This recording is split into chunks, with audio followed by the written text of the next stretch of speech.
Matty and Steve, they set the stage. From classic bouts to the modern age. Every slam, every story, every legacy comes alive with wrestling pedigree. So tune on in, the spotlight's bright.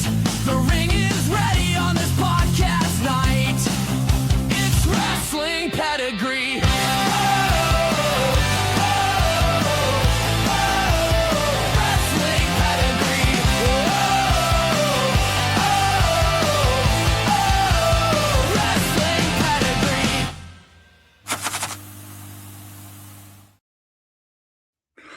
Welcome, ladies and gentlemen, to a brand new episode of the Wrestling Pedigree, the first episode of 2026. And by God, we're starting off with a doozy.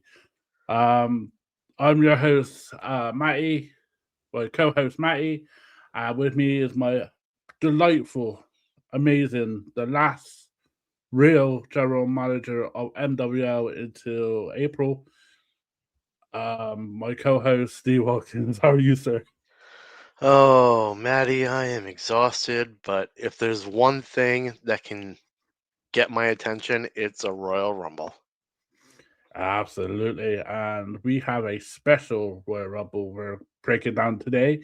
It's because one of us, we all know who, has went to this event, Royal Rumble 2003, 23 years ago. I feel old. Yep. This was January the 19th, 2003. It was the 16th annual Royal Rumble at the Fleet Center in Boston, Massachusetts, which, you like how I said Boston, Massachusetts, and not how I usually call it? Yeah. Boston Massive, two shits. This was the first brand split Royal Rumble. 15,000. So you were part of the 15,338 fans that were in attendance that night. I sure was. Do you know how much you paid for the ticket? Oh God, it wasn't expensive. I think it was like $35. Yeah, so the pay-per-view buys were $34.95. Yep, that's about right. The worldwide buys were pay-per-view buys were 585,000. So 100,000. That's crazy. And a domestic of 0.99 buy rate. So it was a good, successful Royal Rumble. Where was you sitting then in that arena? If you're looking at the stage at the entrance, I was sitting to the left and up a little bit. I'm so happy you said near the stage. Why was it fucking raining? Wait, what? If you look at the Kurt Angle and Benoit match, when their entrance is, you'll see rain coming down, like water coming down in the stage area. I'm thinking, this ain't outside, so why is there rain there? I don't know. I just thought it was freaking weird. Because Yeah. it's indoor arena, isn't it? Yeah. Yeah, that So is now the TD garden. Well, I won't go there with a TD garden. But honestly, if you look at the entrance again, it's literally, you can see rain going down. The shame they could join the Tori Wilson entrance there. Oh, jeez. It's the first one of the year, and we haven't done it since the end of the year award. So you're a bit rusty.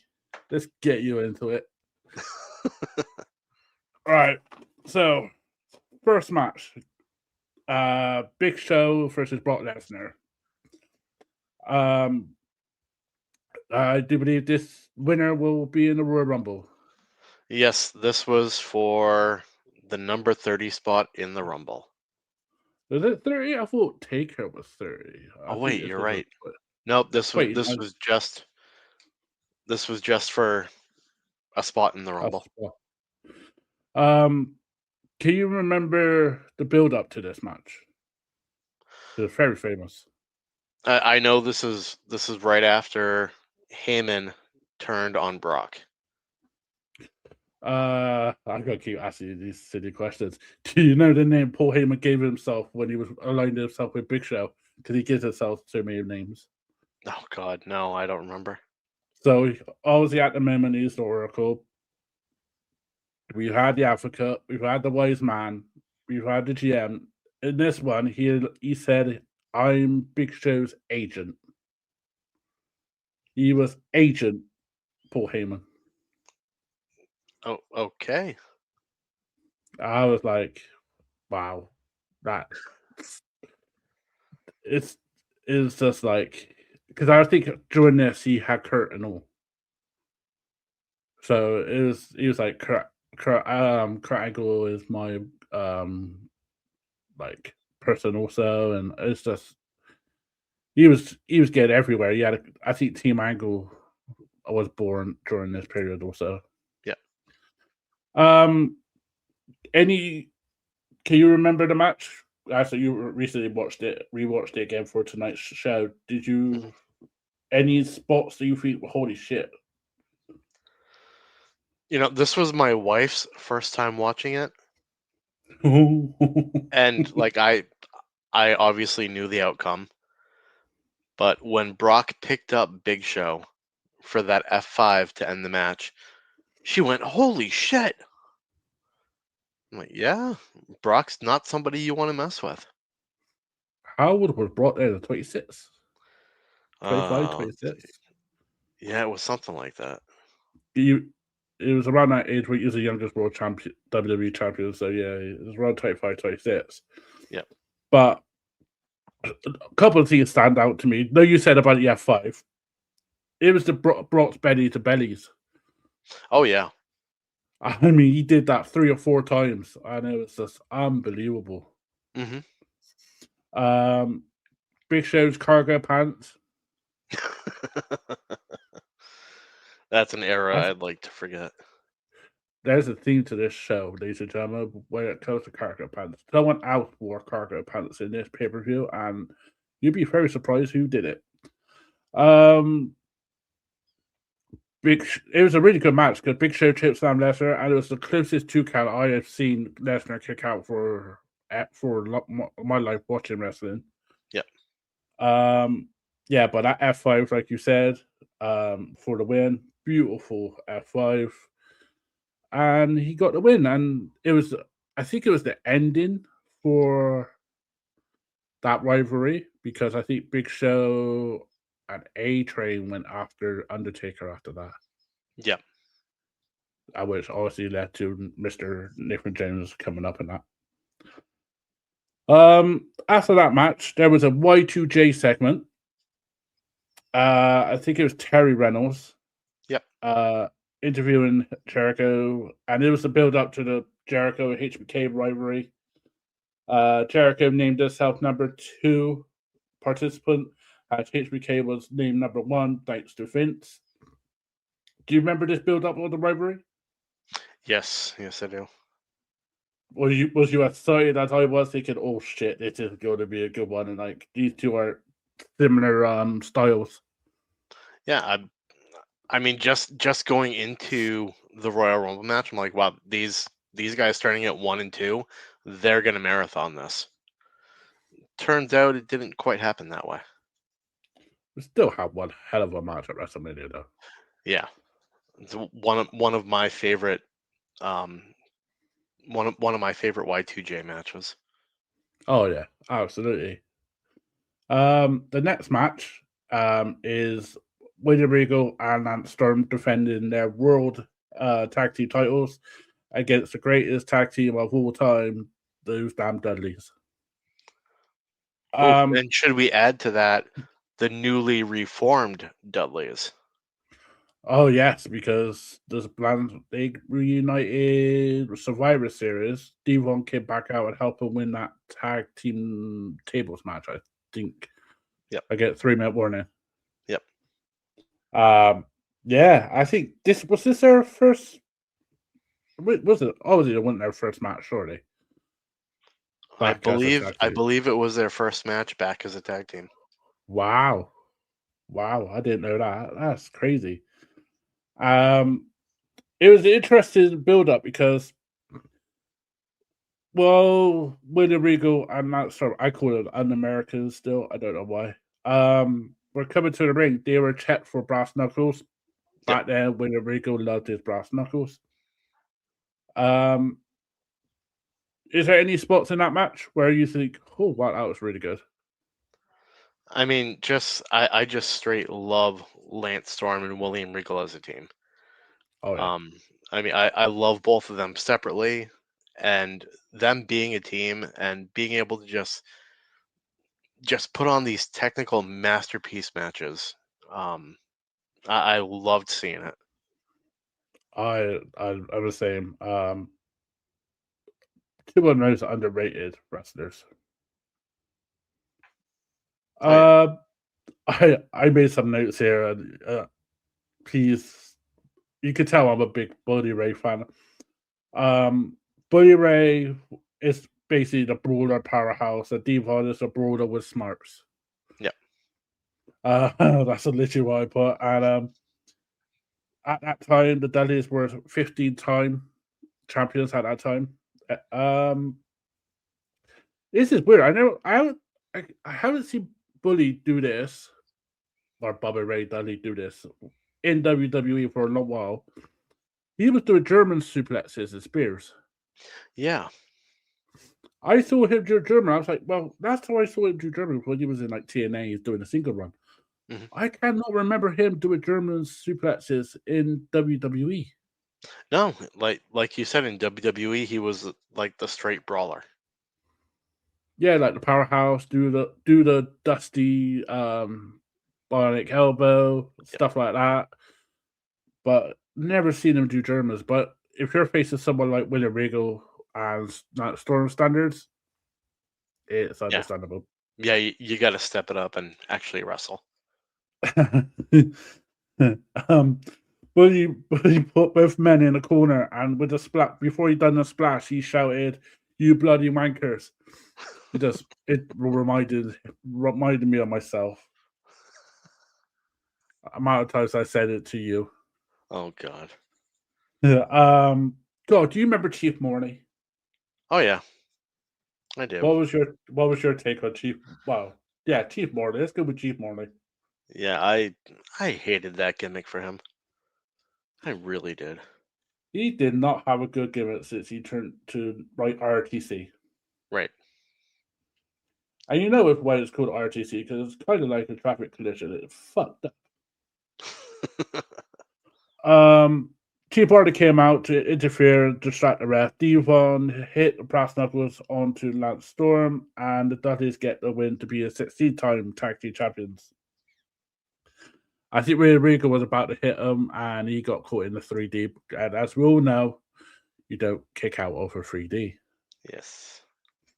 Can you remember? It's very vaguely, but this Nathan James, I can remember one match, and that is the WrestleMania match. Can you remember any of the build-up? Not really.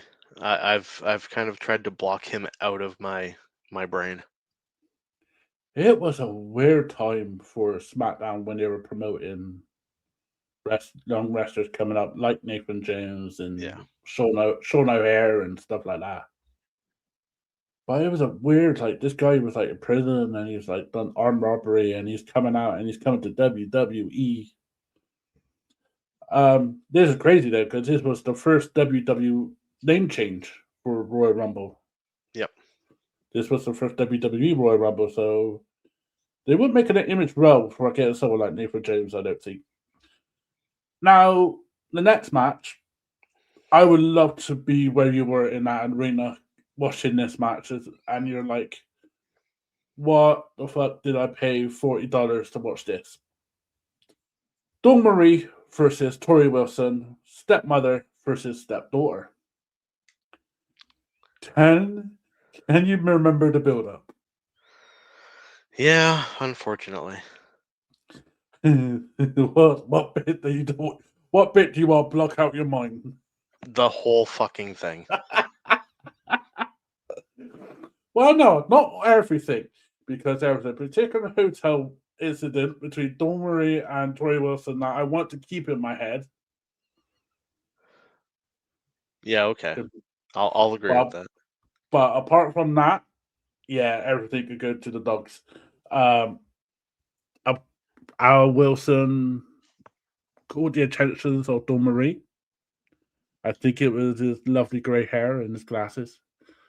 Yeah, and they were hooked up and got married, and they were having some liaisons in the hotel, and Al Wilson passed away. I obviously back then, me loving kayfabe, I thought it was real until I saw him on a documentary years later, and I was like, "What the fuck?"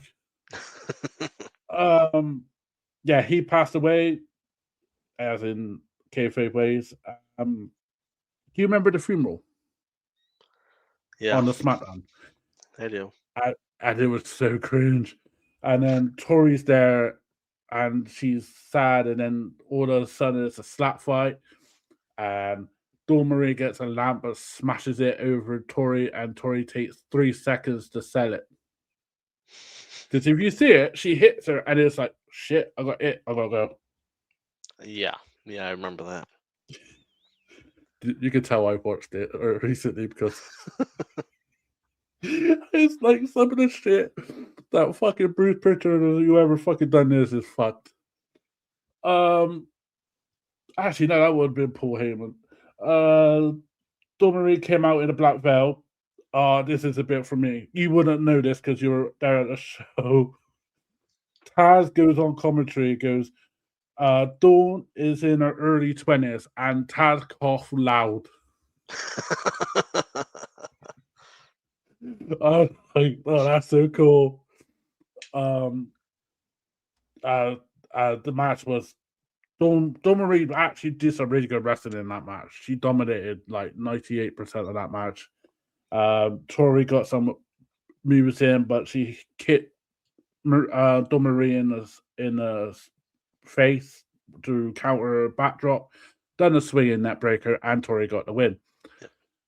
Now, tell me, you're in the arena, you're watching this match. What the fuck were you thinking? Why the fuck is this on a pay-per-view? I mean, I know here on Wrestling Pedigree, we try to talk about positivity in wrestling. There was no positive to this match. There's positivity, but then there's realistically. It just, I will admit, this is something I will book on Shockwave.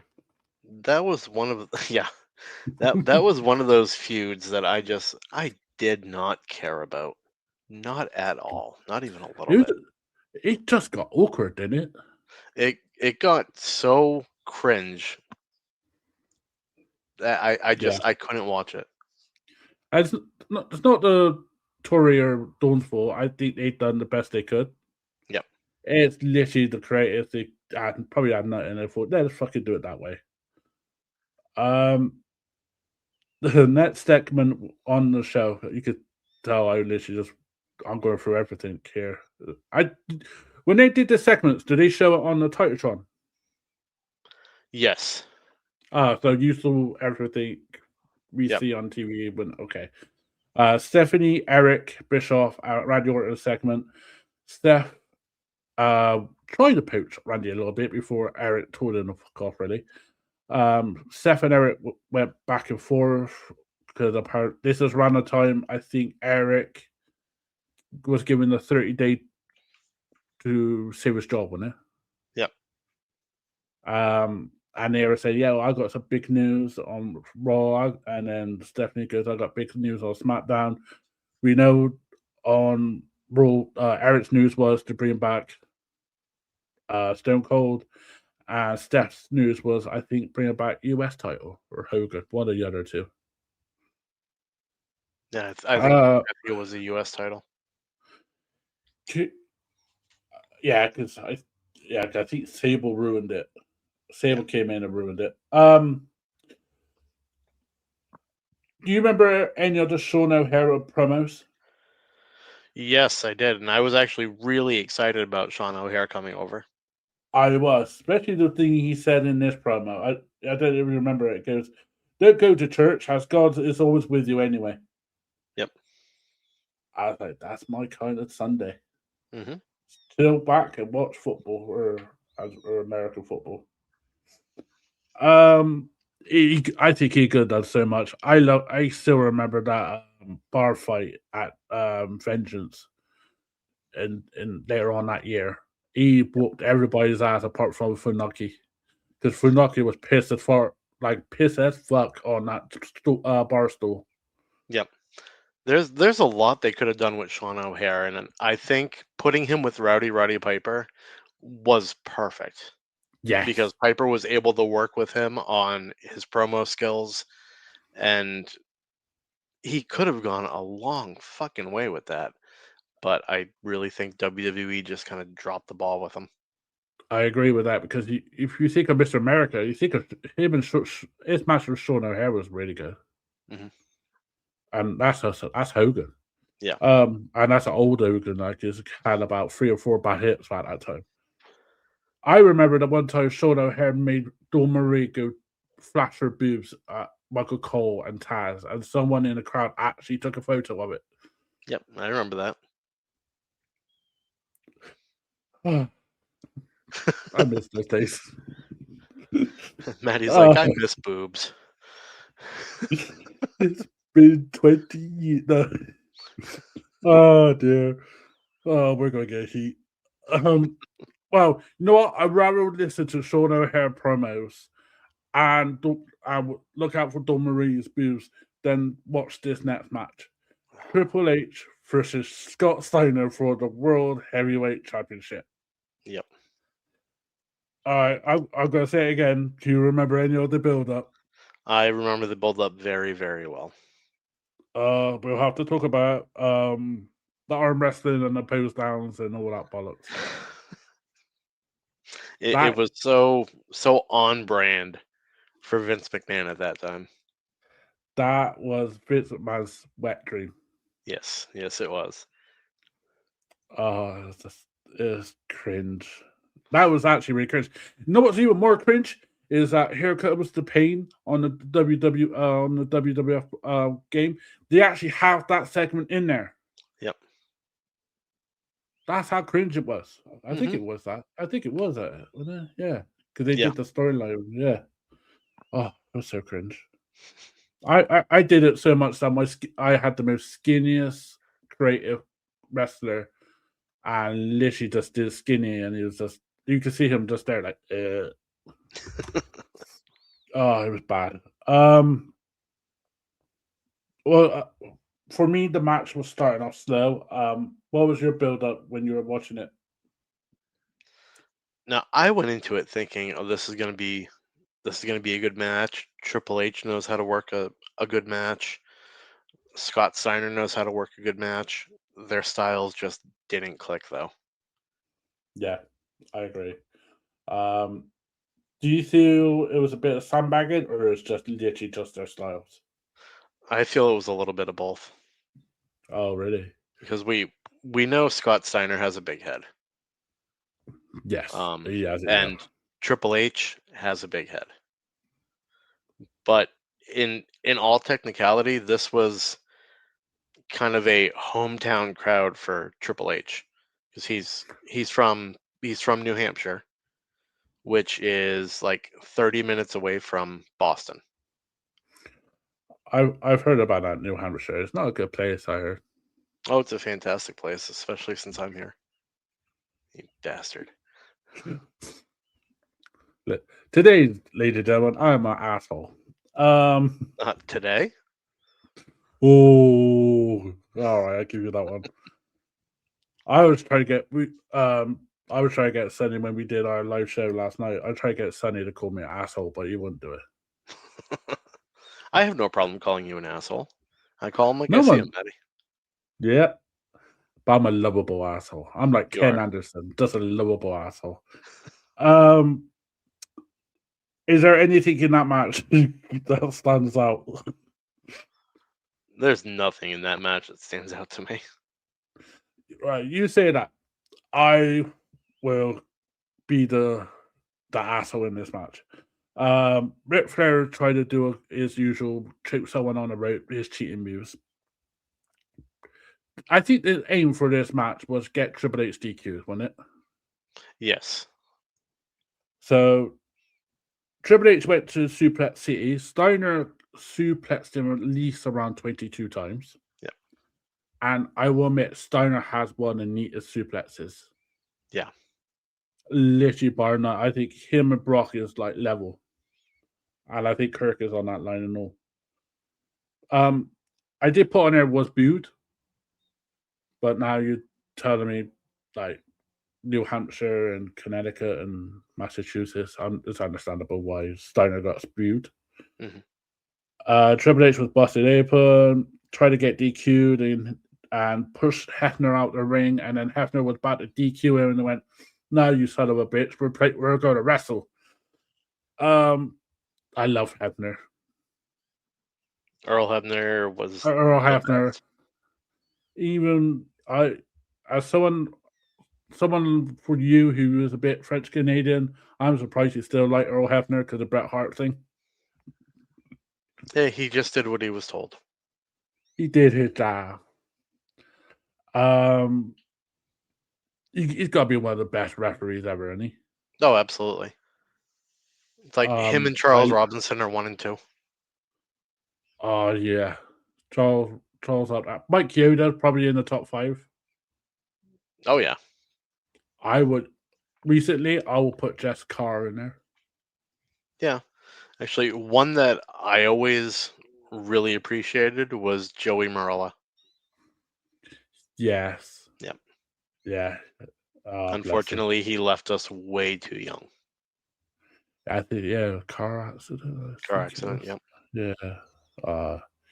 And I think if he was around for Attitude Era, he wouldn't take no shit. Oh no. DQ finish with Triple H hitting Scott Steiner with the sledgehammer.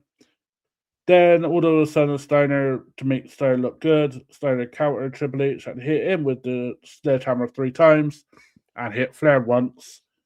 Ended with Steiner recliner submission on Triple H and Eric Bischoff running down and pleading with him to please don't do it again. This match was fucked, wasn't it? It really was. We ain't gonna cover No Way Out the next fucking pay-per-view because that was fucked, I think the only time we'll probably cover that was probably when Eric Bischoff got his ass whooped by Stone Cold and The Rock in Austin. The Rock and Hogan. Yep. Which we probably would do that if we were punish ourselves. I will admit, Steiner did dominate that match. Don't you agree? Yeah, he absolutely did. And I really thought that he was going to walk out with the title that night. Was that your prediction when you were at the arena? You think, yeah, Steiner's getting this? I think, once we were getting into the match, I'm like, yeah, Steiner's gonna walk away. Obviously, back then I was 14 years old. You were probably 17. I would have been, let's see, 18. Yeah. Yeah, It was so before my 17. 19th. Yeah. So back then, also I couldn't go to any WWE shows in the US. What was the fans like back then? Like, were they more interactive? Were they more fun? Or we were all very quiet, to be honest, because it was in that weird transition. Like it was in the Ruthless Aggression era, so we had already seen everything from the Attitude Era, and for the most part, we were like, okay, well this isn't quite what we were watching a few years ago, but Yeah, it's still wrestling, and it's still real no, close. there's nothing else that we can watch. Oh yes, because well, you could have, but you got to pay weekly pay-per-views, for TNA. Yeah, I didn't want to pay $9.99 for something that I really didn't know. I think XPW was on there, but you couldn't watch it unless your mum and dad went to bed. Um, and New Japan. I think that was the only available. Yep. Next match, I love,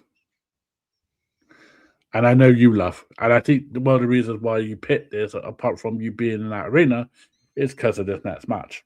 Yes. Kurt Angle will defend his WWE title versus Chris Benoit, along with Paul Heyman as his agent. For Kurt Angle, that is. Um, the build up to this, I really liked it. I think Benoit beat Big Show for the number one contendership.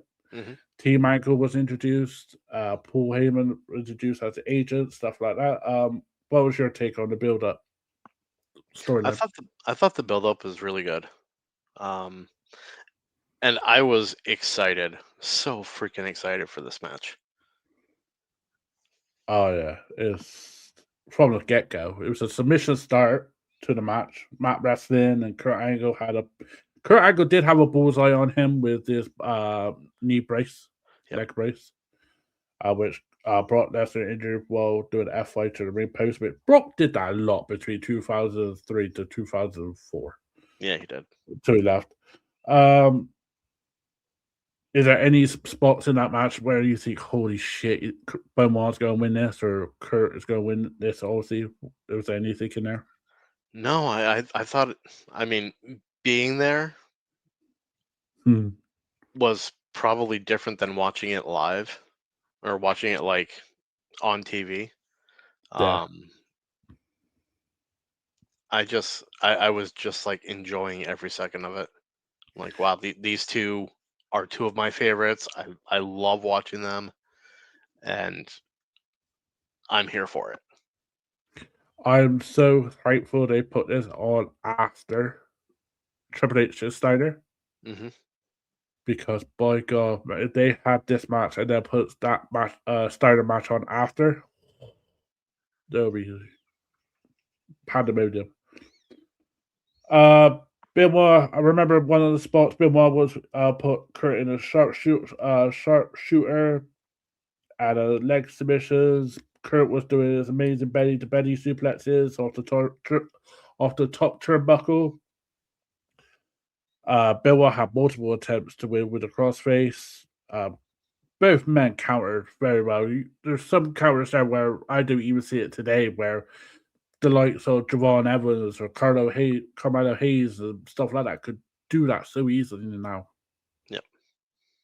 Do you think if they did this match, obviously everything that's happened, if they did this kind of match in today, do you think it will be still up to par for obviously how great wrestling is today? Oh yeah, like that was a classic match. I think putting it on now, it would still be a classic match. It's one of those matches where if you miss something, you'll see it again. You think, oh shit, I forgot you countered that. And it's one of the brilliant counters where I think Kurt caught Benoit angle lock. Kurt would not let go. Benoit tried to counter it many times, but Kurt held on. But Benoit had no choice but to tap out. And then Team Angle came down and jumped like little girls to celebrate with him. Do you remember that? How Shelton Benjamin and Charles Haas would come down and go, "Yay, we won!" Yep. It was cringe. I bet they had a Can we nice just month together. talk for a second about how much Shelton Benjamin has changed but stayed the same over the past 25 years? He's a freaking nature. He was 50 years old. Yeah. And he's somebody that I have met by chance.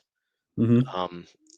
They were here in my hometown in Manchester, New Hampshire, doing a SmackDown, and I happen to be walking through the mall, and I look over and I'm like, holy shit, that's Shelton fucking Benjamin. Just walking down the aisle, nobody around him. It's just like, excuse me, are you Shelton Benjamin? And like I look at him and he is so much bigger than he looks. Like he's what, like 6'4", and Yeah, at that point he was probably 250 pounds.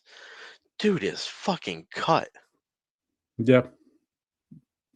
Is seeing him in AEW Dynamite in Cardiff a couple of weeks ago. The guy's jacked as hell. Oh yeah. And it's unbelievable how he's looked after himself. He's had the odd injury here and there, but I am surprised no one has not took a chance and just put the heavyweight belt on him because he's money. Oh yeah. Fans love him. He's up there with the likes of Piper for me that people just want him to be champion. Right. He's up there where they just love him. They love the way he wrestles because he's real. But I mean, they wanted that for Claudio Castagnoli too, and Tony Khan made it happen in ROH. So maybe that's something we're looking at in the future for Shelton. Oh yeah, and I think Shelton is 50 years old, but I think he's learned a new lesson this past week: is not put a lot more over your face because people will think you're crying. But back then, he's a crazy freak of a nature, great wrestler. Today, back then, he's still a freak wrestler. Oh yeah. And if you give someone else like Charlie Haas with him, they're dangerous. I think they're the most dangerous tag team in WWE. Well, they're certainly the world's greatest tag team. Yes, but I was always classed as the Dudleys as the world's greatest tag team, even though they got a name for it. Yeah. But yeah, Shelton Benjamin, crazy. And we'll talk a lot about Shelton Benjamin in the next match. After the match of the Kurt and Benoit, we had a standing ovation for Benoit, which was rightly served. I think he was a straight out babyface now, wasn't he? Until he won a title. I think since then he was just babyface all the way, wasn't he? Until he left. Yep.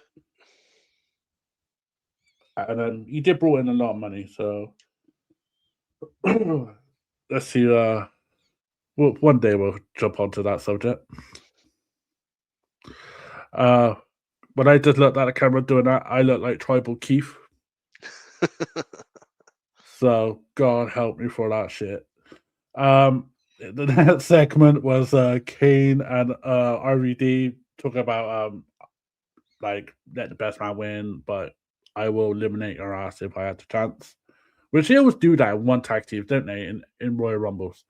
Yep. And there's a segment like I will eliminate. They did it with DX in 07 and stuff like that. Or no, 09, I think, or 10, something like that.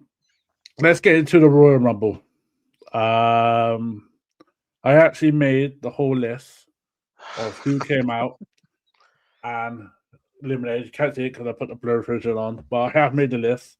So I put the hard work into this show, ladies and gentlemen, for this week. So Steve is very shocked about this. I am. You son of a bitch. So HBK and Chris Jericho obviously are 1 and 2. However, were you surprised when you're by the entrance? Can you tell it was Christian by where you were? I could not. You could not. No. I will admit the camera tricked me a bit also because that was really good how they thought of that. Yeah. I mean, I couldn't tell it was Christian, but I looked down and I'm like, that doesn't look like Jericho's back. Yeah. And then he turned around and I'm like, that's why. The entrance obviously was Christian as Jericho, low blowed HBK from behind, and attacked him brutally with a steel chair to bust him open and then eliminate him. However, while he was doing that, Christopher Nowinski, I said that name right, I think, came out as number 3. And he kind of did like a boss man, Jerry Key Laura kind of thing, where he just waited outside. Yep. I'm surprised people don't use that tactic a lot more. Hornswoggle was the king of it. Oh yeah. Just wait under the ropes, under the ring.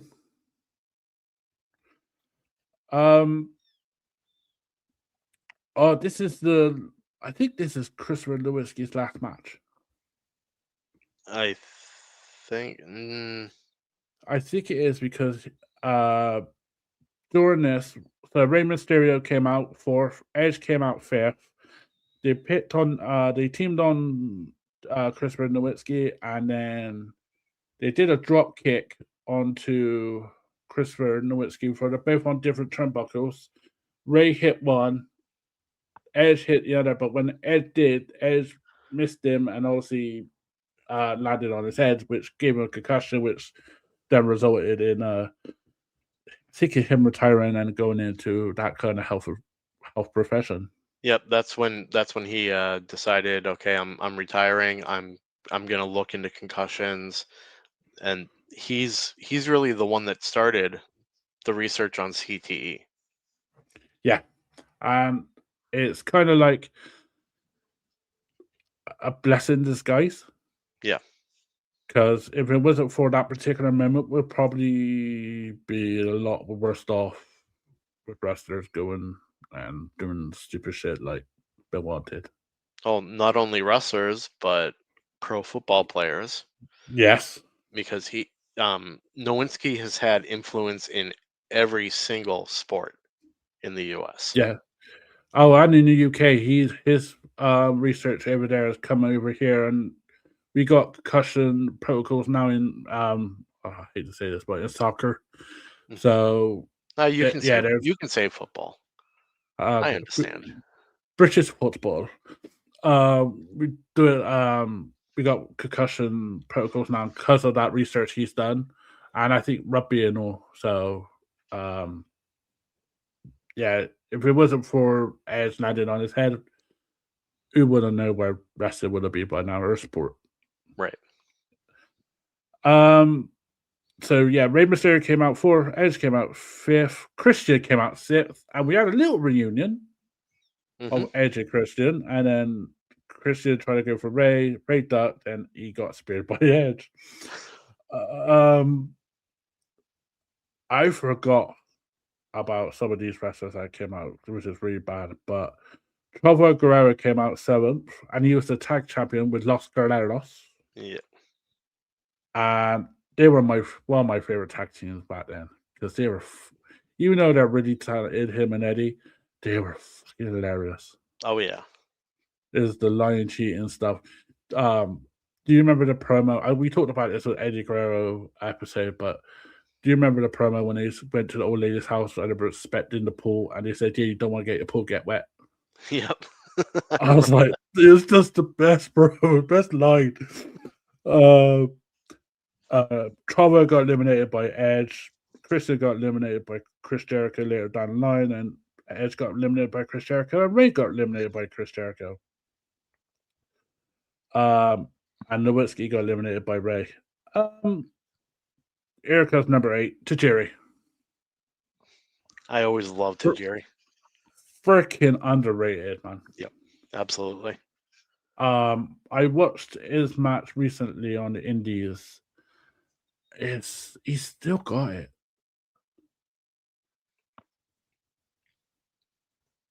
He's still got it, and I feel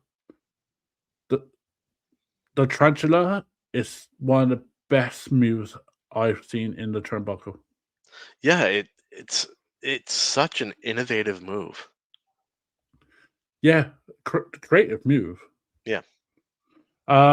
He got eliminated by Y2J. In this match, Jericho has 6 eliminations. It was the most in the Rumble in this year. And he lasted the longest. Bill DeMott came out number 9. Exactly. He didn't last that long and he got eliminated by Edge. But I forgot he was in this one. And I forgot he was signed for at least 2 years. Yep. Until he retired and went on to coaching.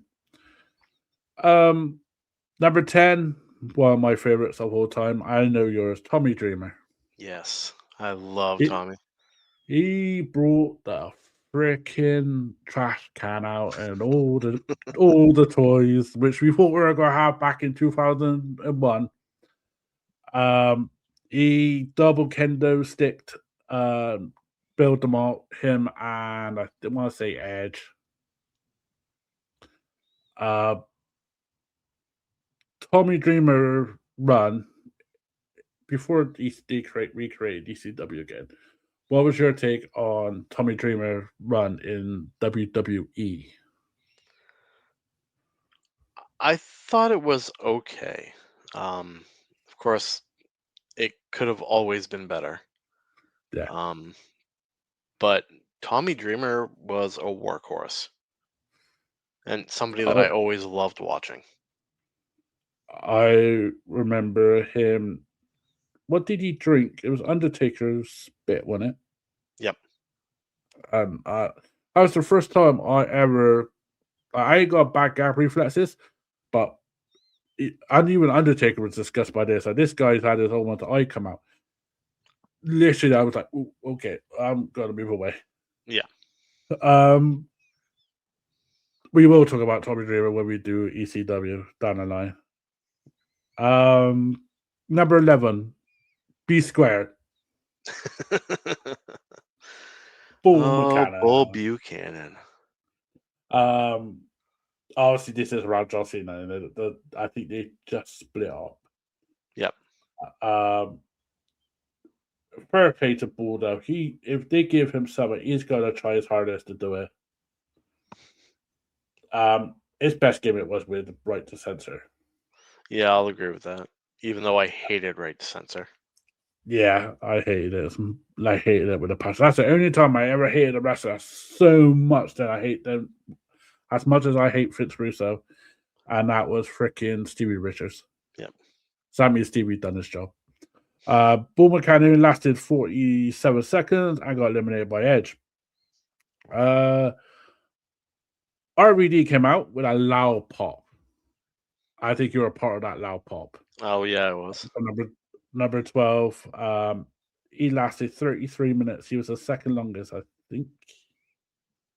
Yeah, second longest, 33 minutes and 2 seconds. He lasted there until at least the final top 6. Yep. He got eliminated by Kane. Made that segment even better before it started. Then number 13, I like it 13, Matt Hardy, version 1. Yes. Version 1 was my favorite gimmick that he did. Apart from the broken Matt Hardy, this is my favorite Matt Hardy version. Was it? What did he do? Was it like version 1 or something? Was it something like that? Wasn't it? Yeah. There we go. Version 1. Can you remember any of the funny shit that came on the like? It looked like the AOL kind of website. Do you remember? I remember them very, very well. What's the funniest one you read? Oh God! Well, of course, the one in this one was Matt Hardy strongly dislikes mustard. Yeah, that for me he's already got heat. I love me a good mustard. Exactly, hot dog, man. Any others? Oh God! Oh, I had them all written down once. You know, we obviously, I think obviously down the line we're gonna do Hardy's kind of episode, but I think we just have to focus one segment just on Matt Hardy's version 1 website writing. I'll see if I can find my list of Matt facts. It was brilliant. I love the Matt facts. He was the third longest though. He was the third longest, 27 minutes and 13 seconds. Yep. So he had a good run, and he was with Shannon Moore, his protege. Yes. And Shannon Moore is still going about today. So, and he took some hell of a bumps, or Shannon. Oh yeah. Matt Hardy got eliminated by Mr. Lesnar. Number 14, a shaven head Eddie Guerrero. Yes. This is the version I like of Eddie. The I clean always cut. preferred the mullet. Oh, really? Yeah. I love a good mullet. I love a good mullet, but I just hope, new look. Like him and Chavo causing trouble. They were heels, but some of the fans, you could tell they were cheering for Eddie. Yeah. And you're probably one of them. Of course. He got eliminated by Booker T. Then Jeff Hardy came out as number 15. He got eliminated by RED, but there was a spot in that. Were you happy with this spot? And you know the spot I'm all about. Yeah, I know what you're talking about. No, I was not happy about it. Why?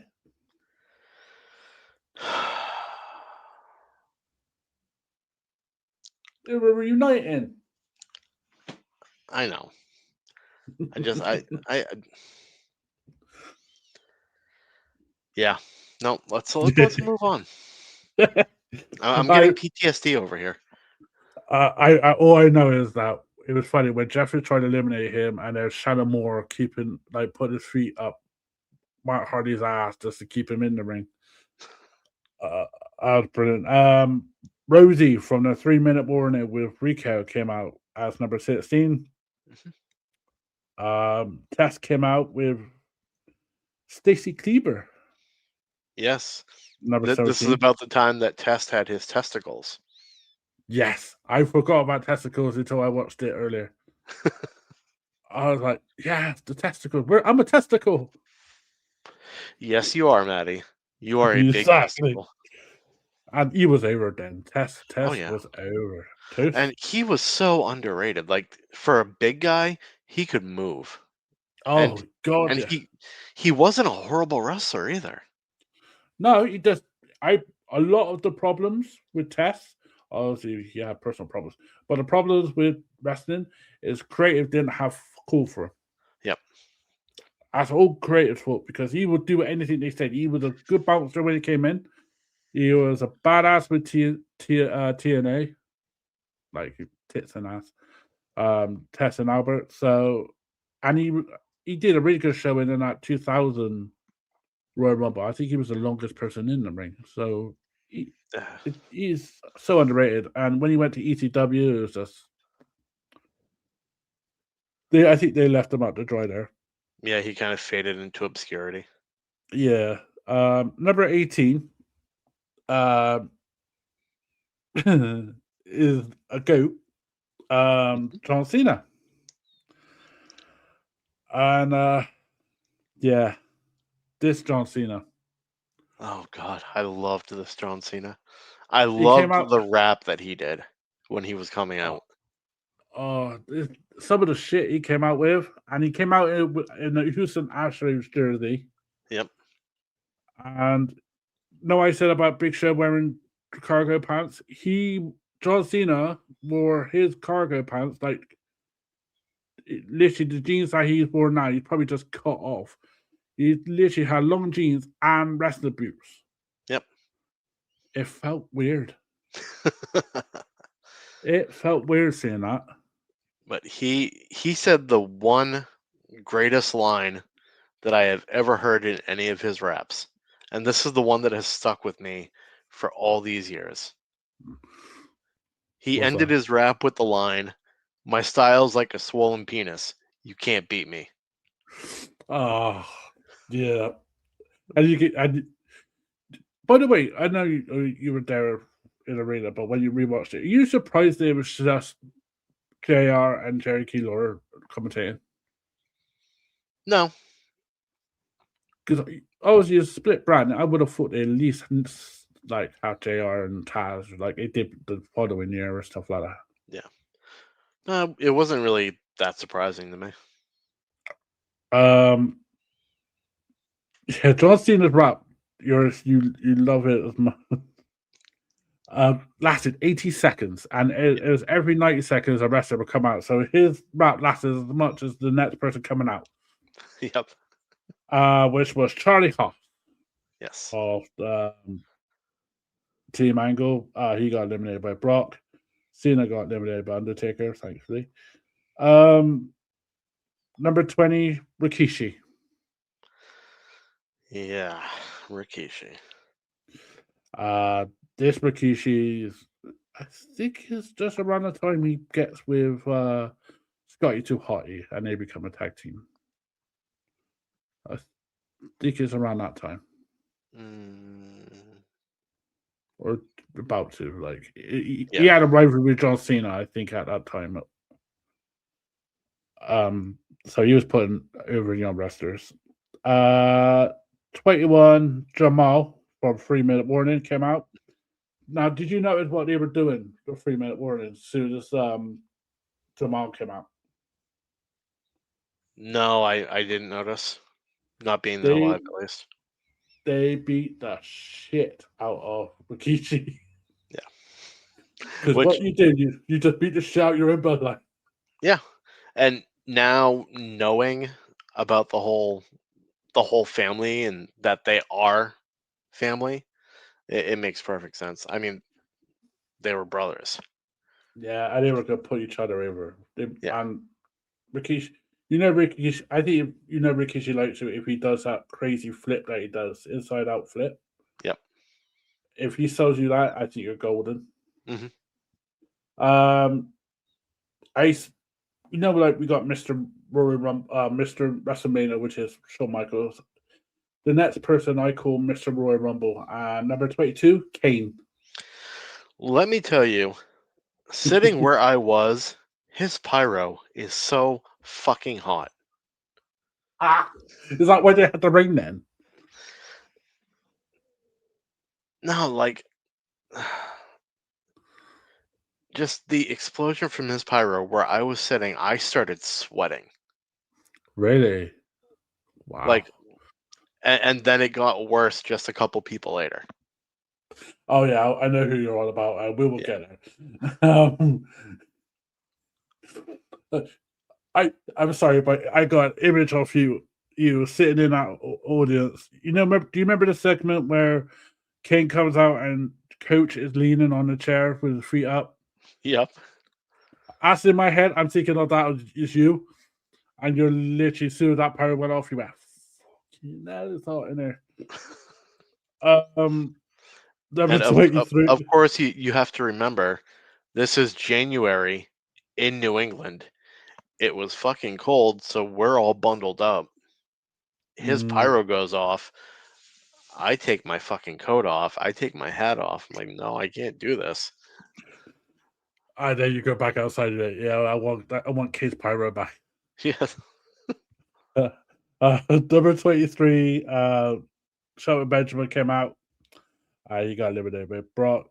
I think Brock Lesnar eliminated both team angles at the same time. So you knew that rivalry was going to continue with him and Kurt. Booker T was number 24. How hot were you there? Even hotter. Oh, no. Was it worse than Kane's? Yeah, because where Kane had the explosion, Booker T's was like live fire. It's going up and up and up. Yep. Oh, man. Oh, if only person you needed was like Glazer from WCW.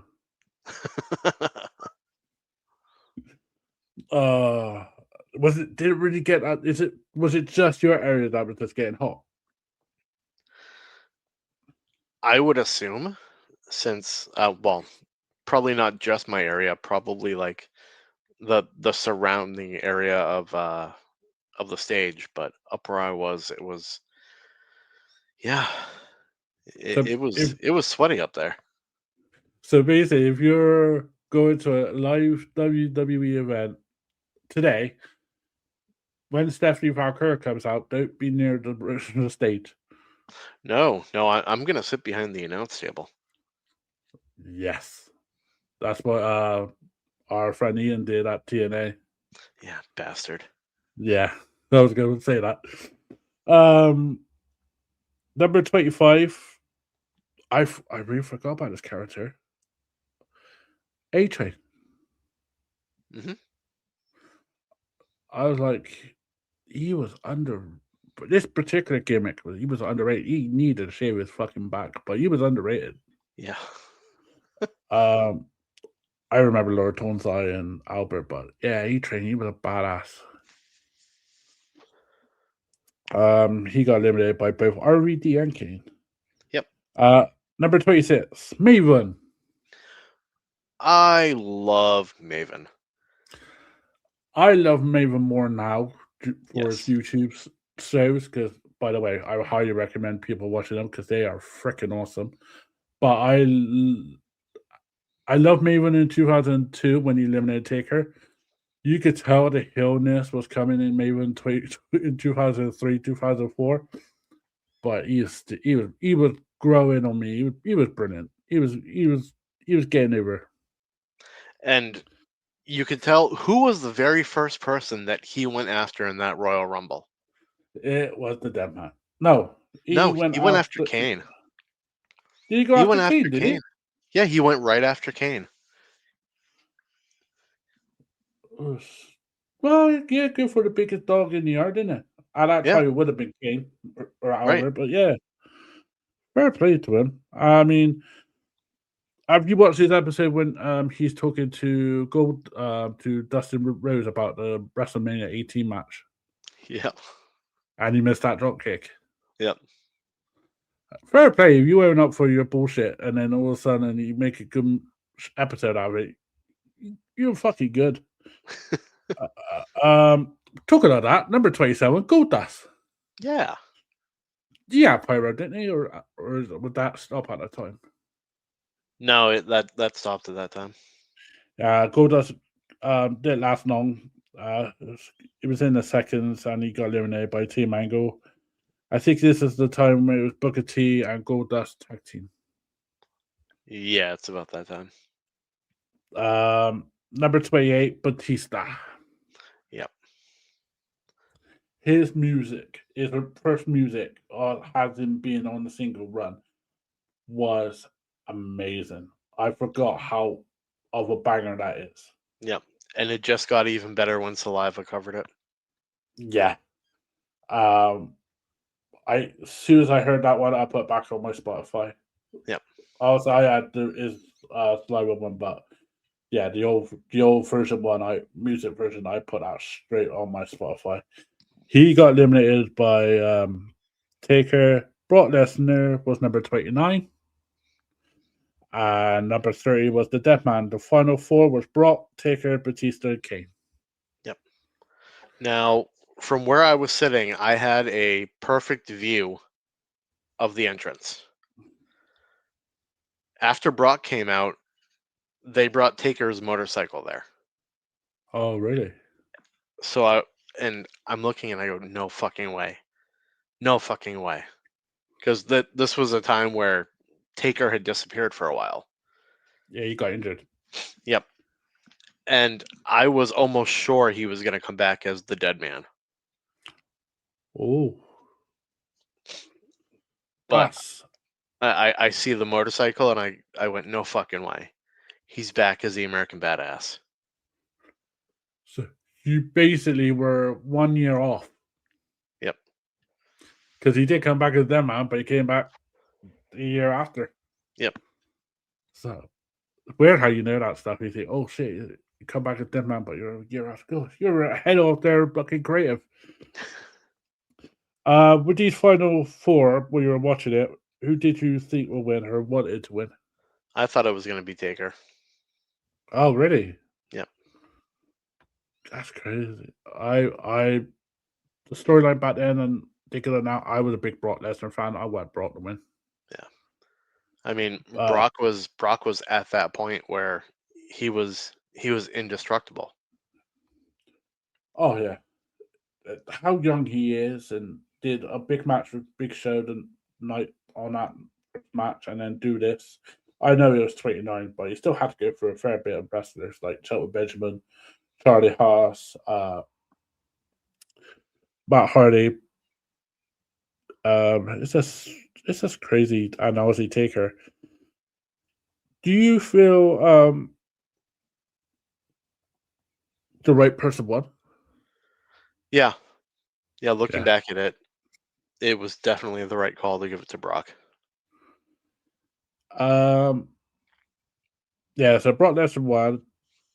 During this match, the Royal Rumble match, they produced 16 new debuts to the match. I I would say give me the 5 that you think. I couldn't even begin. Rey Mysterio, Eddie Guerrero, John Cena, Batista, and Brock is some of the names that debuted in that WrestleMania, in that Royal Rumble match, as their first Royal Rumble. Well, you'd Now, also have both members of Team Angle. yes, Let's see. Batista, Nowitzki, Batista. yeah, RVD. No, RVD was No. 2002. Dreamer was 2001. No, A-Train. 2002. No, he came No. in as Albert, didn't he? Yeah. In 2001. Apart from that, I think that's 16. So Ray, Eddie, I want to say Chava, Bill DeMont, Rosie, Jamal, Shelton Benjamin,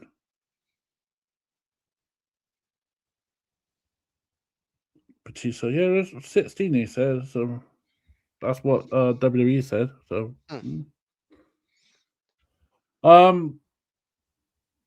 where would you, obviously, we've seen some Royal Rumbles. Where would you class this Royal Rumble as in your top 3 or 5 or 10?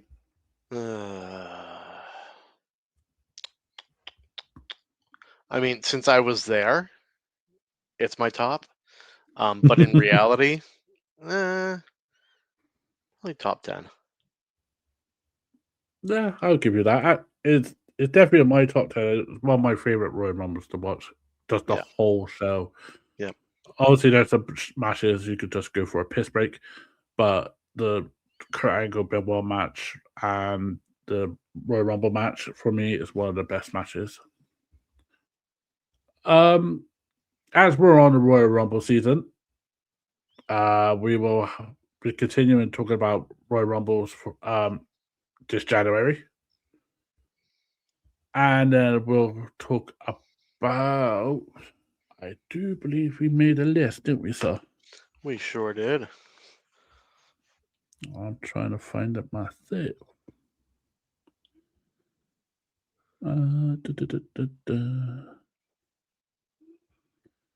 This is what happens, ladies and gentlemen, when you try to organize something and then you forgot what to do. All right. So February. Yes. Oh, no. No, let's see. So after this week's episode, we're going to be doing top 10 Royal Rumble moments. Yes. After that episode, we're going to fantasy book. We're going to fix the worst Royal Rumbles. Well, it not. I think we got like 5 to fix in it. Definitely fits through 2015. Yes. And 2014. And the 1999. Yeah. So yeah, we got a fair bit to do. Yes, we got. I just had this already. Where the player do I see? This is what happens when I message you when I do stuff. I mean, I have our schedule here. Do you want me to go month by month? Yeah, if you want to go by month for month, All right. I'll try to remember it. February is going to be our Attitude Era month. Yes, I look forward to that. I won't give too much away for it yet. April, we're going to be focusing, of course, on WrestleMania. Yes. Gotta go back to March. I was gonna say you missed out March. Yep. March is WCW month. Yes, we will have a special guest to interview on that month. Yep. Since March 2001 was the death of WCW, we're gonna have a memorial for it. A whole freaking month for it. Let's see. So we did April, May. Yep. First ever AEW Double or Nothing was in May. So May is going to be dedicated to AEW. Yep. And we'll have some special guests coming in for that. I think we will probably have FTR's Follow the Revolution Gary Jet on there soon. Yes, I would love to have Gary for that one. I could just leave you two just at it and just like wind him up. June, we're going to focus on King of the Ring. Yes. Absolutely. We'll break down one of the pay-per-views. And that pay-per-view will be my favorite, and it's classed as the greatest King of the Ring pay-per-view, which is in 1998. Okay. I agree to that. In July, because of the NWO being formed at Bash of the Beach, we will focus on factions. Yes. And that's factions in all promotions. So, yeah, we got a lot to cover on that one. Mm-hmm. August, of course, SummerSlam. That's how many SummerSlams there's been? Like, 38, 39? Oh, the first SummerSlam was in 88. Yeah, so I was on 36. So it would be 37, 38 annual this year. Yeah, this will be number 38. Ooh, that's going to be fun. September is the birthday of the Intercontinental Championship. So we will focus on the IC title. Absolutely. I forgot to say in August we will have a special episode for our 1 year anniversary in August for Wrestling Pedigree, where that could be as more chaotic than anything SummerSlam got on this year. So September we have the IC Championship focus. Yep. October we focus on the women of the business. Yep, those are the. November is going to be split because we will be focusing on both the Survivor Series and Starrcade. Yep. And crap, it just went away. Oh, December to Dismember. Yeah. So we focus on ECW for December. And it's Mike, and I think it has a special Christmas episode this year. We should do a watch along of December to December. Let's see if we crash out as much as Paul Heyman did. But yeah, we got all lined up. There will be other episodes in between with special guest interviews and any ideas that me and Steve will come up with. We'll keep you in the loop. So please subscribe while you're doing or following on Spotify, Apple, YouTube, Facebook, Instagram, TikTok. Wrestling Pedigree has joined a podcast prediction league along with Honor the Elite, which is a return from Gary Joe. So we'll be facing him soon. But hosts Hit the Turn Buckle. That's a great podcast also, and we're facing some great podcasts, and they want to collab with us hopefully in the next couple of months. So you'll see more of our faces elsewhere.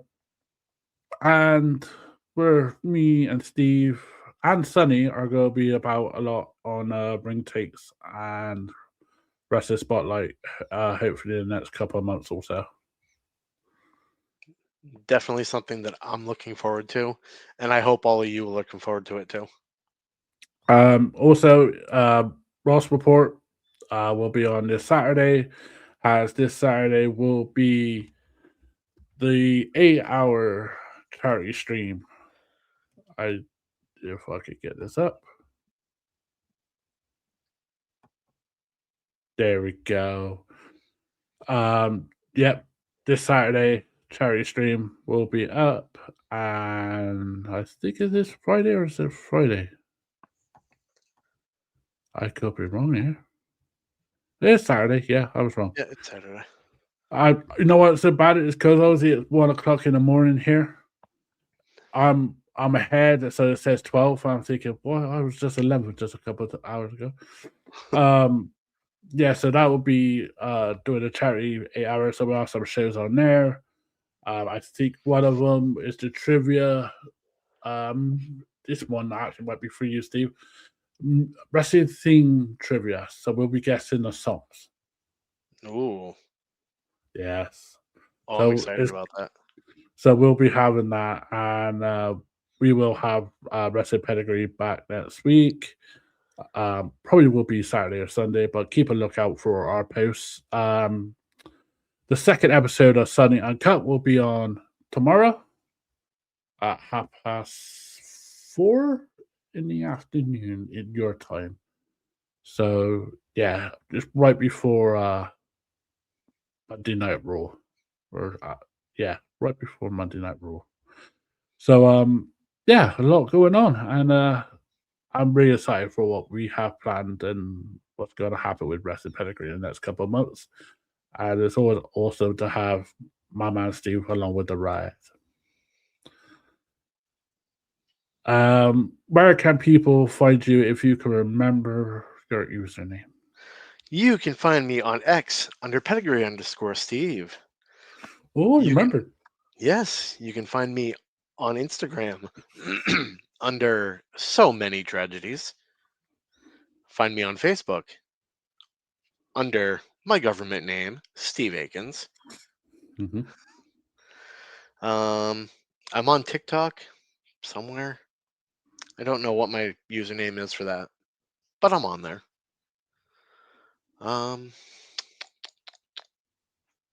Other than that, you can find me slinging chips at your local grocery store for long, long hours every freaking day of my life. He makes the money so he could come back on here and just talk about professional wrestling. Exactly. That's why wrestling is such a good escapism. Yes. Thank you once again, Steve, for making this happen. Of course. And yeah, this 2026, we never know what will happen. It's going to be the year of pedigree. Absolutely. And we will be getting over. Yes. Yeah, like I said earlier, Wrestling Pedigree on Facebook, Wrestling Pedigree 92 on Instagram and YouTube. We are very popular at the moment on TikTok. We got, I think that John Cena clip I did, the video I did is on 93,000 now. Jesus. Which is just fucking crazy. Yeah, so we'll be getting more consistent with our episodes coming out on the right days. So yeah, from me and Steve, enjoy this week of professional wrestling as it is Monday for me. We'll see you we'll see you Saturday for Wrestling Pedigree. So have a great week and enjoy.